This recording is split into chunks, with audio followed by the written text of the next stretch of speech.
Hello everyone, welcome to Colney. Alec Neil, Jacob Murphy have just been through. What did you make of all that, Pad? That was quite a feisty with Alec. I mean, he came out fighting, didn't he? Fair to say. Yeah, no, he's definitely not. There's no white towel in his back pocket, that's for sure, and he's not getting waved anytime soon. But yeah, definitely on the front foot today. Trying to process it because it went on forever and ever. But it was half an hour, 31 minutes. Yeah, half an hour. Yeah, I mean, a lot of good topics covered. But to be honest, the underlying theme was maybe he feels some of the criticism has gone a bit too far now. Personally, I suppose directed at him, at his team, and he's trying to emphasise context in terms of where they are in the season, how many points left to play, what they've done so far, the injuries. They're all valid mitigation, if you like.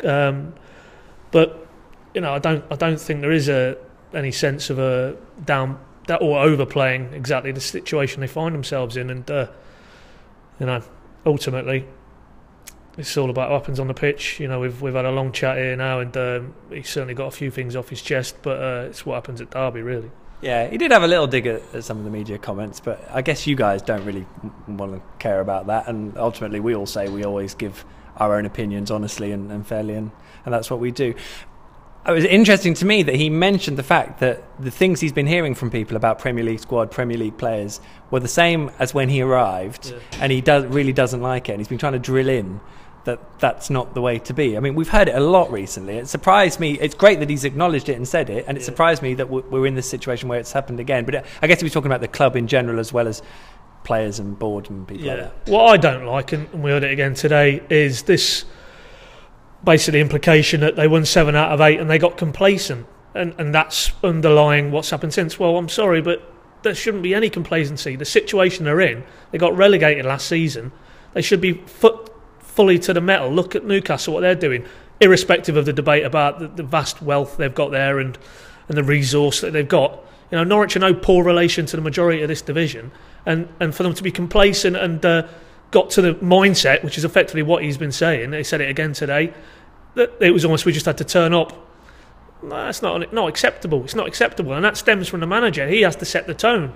He should be on their case if he sensed any trace of, we've only got to go through the motions, because they've found out in brutal fashion in the intervening month or so, they go through the motions, then they will be basically heading towards mediocrity in this division. So, that is what irks me, really, is that they got to a point where they thought they were better than they were.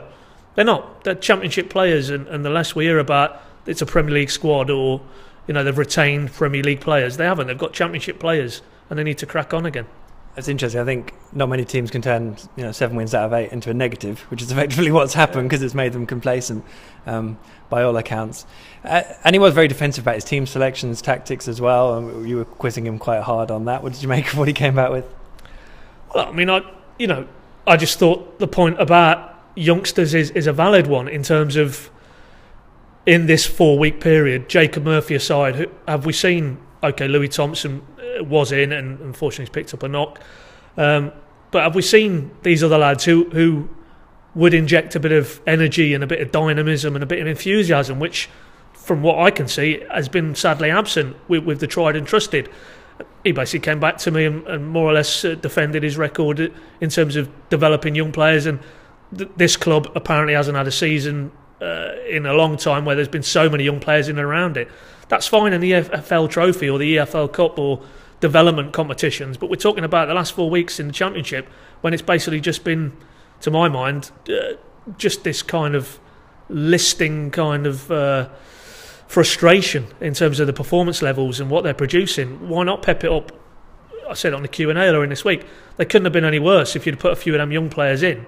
Whether I take his point about they're not ready, and I know, and of course his record in terms of youth development, you saw what he did at Hamilton, bringing through the McCarthys and the MacArthurs.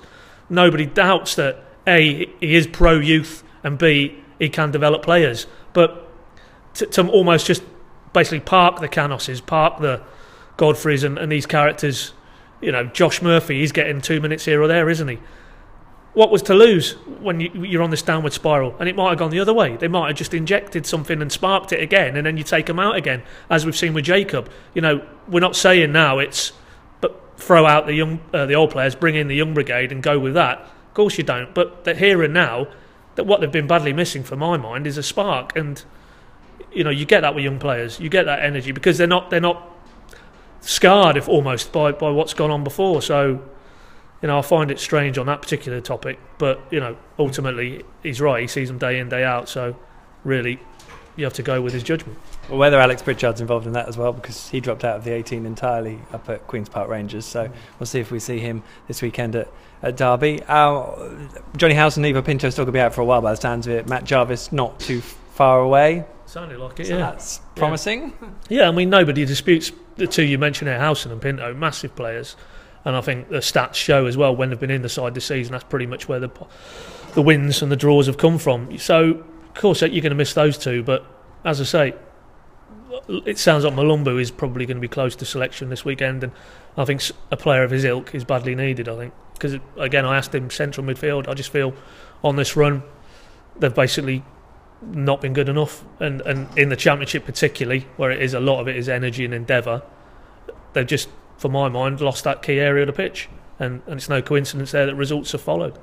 Got a quick chat with Jacob Murphy, who came in as well. So Jacob, nice to talk to him briefly. He's got his new contract, hasn't he? And we'll see if Josh follows at some point. But Jacob, happy enough? Yeah, it's a good sign. It's a good sign, and I will take the manager's point that, if it was complete shell of a club, then a young man like that wouldn't be hanging around for the next 4.5 years. So you do have to maybe look beyond this month that we're going through, which nobody really wants to go through in or outside the club, because it's not particularly pleasant, is it, for anybody? But I think longer term, it's a good signal, and there's no doubt, with what he was doing earlier in the season, there will be suitors from a higher level, and he could quite easily have maybe sat on his hands, saw this season out, and then seen what was there in the summer, particularly if Norwich don't do what we hope they do and get themselves back at the first attempt. So it's a positive signal, but it's one shining light in what is a fairly depressing period at the minute. Lovely, isn't it? Loads of fun. But we will both be at the iPro on Saturday. Can't wait. So don't forget pinkham.com for all the pre-post videos, audios, and even some words, if you're lucky. And live coverage too. We'll see you down there. Looking forward to it, Bad? Not really, no. There you go. See you later.